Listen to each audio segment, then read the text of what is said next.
Here's the gist of Road 96. This is a single-player, first-person adventure game developed and independently published by DigiX Art. It released in August 2021 for PC and Nintendo Switch. You play as a selection of different teens trying to escape a dictatorship in your home country of Patria. An important election is coming up, but everyone's faith in a fair transfer of power is shaken by corrupt cops, famine, and a heavily guarded border. Anyone caught trying to hitchhike out of the country or even just looking like they may commit a crime is arrested on the spot. It's a brutal life, and your goal is to reach freedom on the other side. Along the way, you'll meet a cast of characters who all have their own stories coinciding with yours. Some are hackers trying to tear apart the dictatorship piece by piece, some are cops who think they're trying to do the right thing from inside the system, and some are straight up maniacs. Rather than focusing on combat, Road 96 plays more like a choose-your-own-adventure in a classic sense. As you talk to characters you meet along the way, you can decide to side or ride with them, antagonize them, try to convince them to your side of belief, or use them as stepping stones in your escape.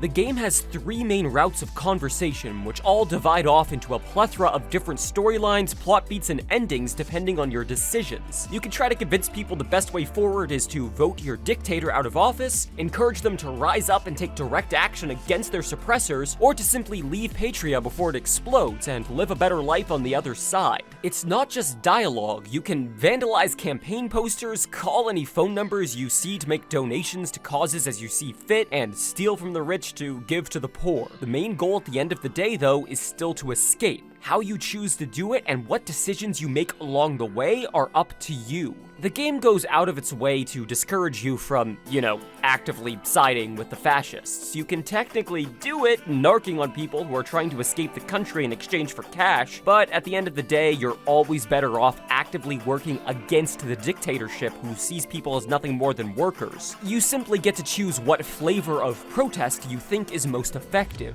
Each gameplay event will start like a chapter in a choose-your-own-adventure book. You may find yourself in another part of the world or behind the wheel of a large automobile depending on the decisions you made last chapter. Assuming you're not, say, trapped in the backseat of a taxi or something, then you're free to wander around the map, looting for money and food to increase your stamina. Talking to NPCs may yield advice or part-time jobs to earn extra scratch. Each chapter will have a story beat attached to it, usually associated with one of the cast of main characters. The decisions you make will be affected not just by how you feel about the characters, but also what skills you've learned along the way.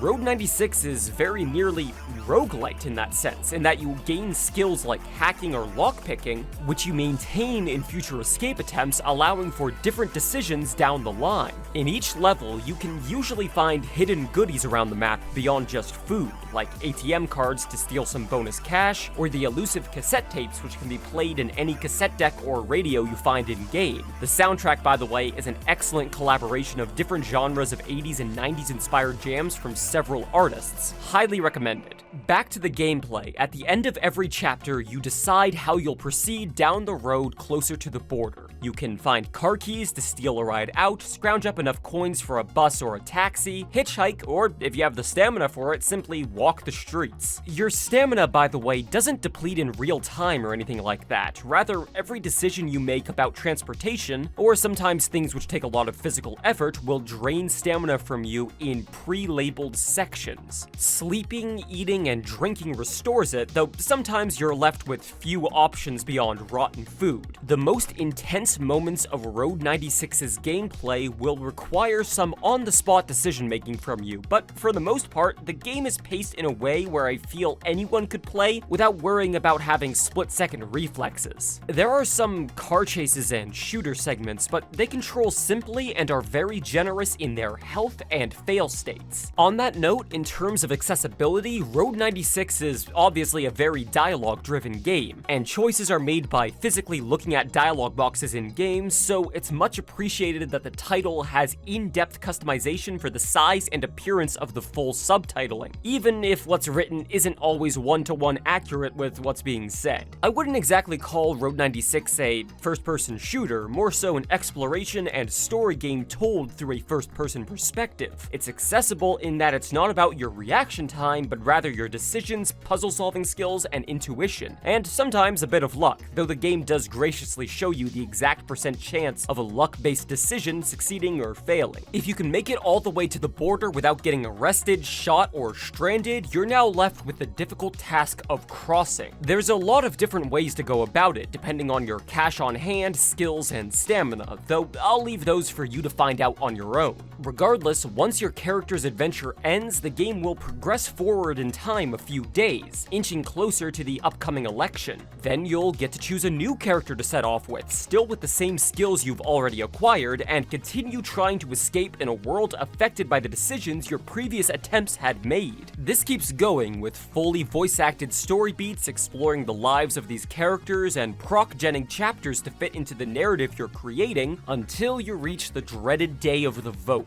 Within a single run, as in the timeline from the start of the game to the finale, story beats will never repeat themselves, and there's such a plentiful supply based on your decision making that unless you purposefully play the same way every single time after starting a new game, you'll still have plenty of new content for hours of escaping a dictatorship fun. While in-world, each new team you play as is unaware of the events of the previous character's runs, you as the player can still use what you've learned and even the skills you've acquired to further your goal of escape and the removal of a tyrant from power. Road 96 really makes you feel like a small but crucial part of a revolution. It's not a savior story where the player single-handedly topples an empire, but rather one of companionship, cooperation, and uprising in the face of a fascist dictatorship.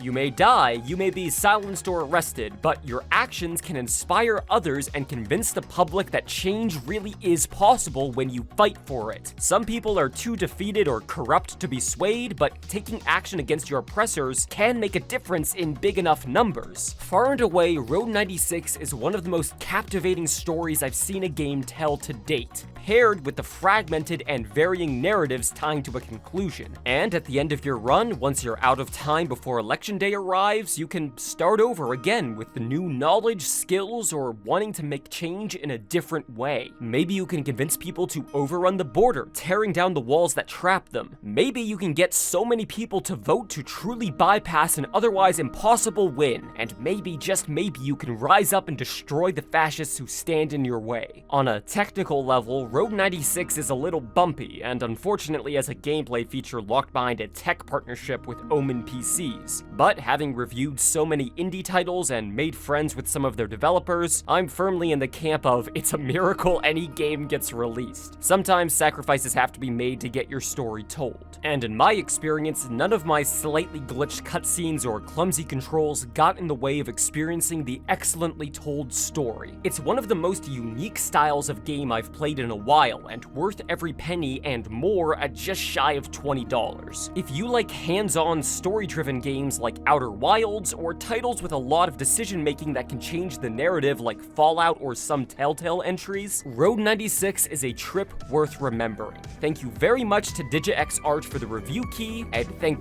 you very much for watching. Stay safe and take it easy.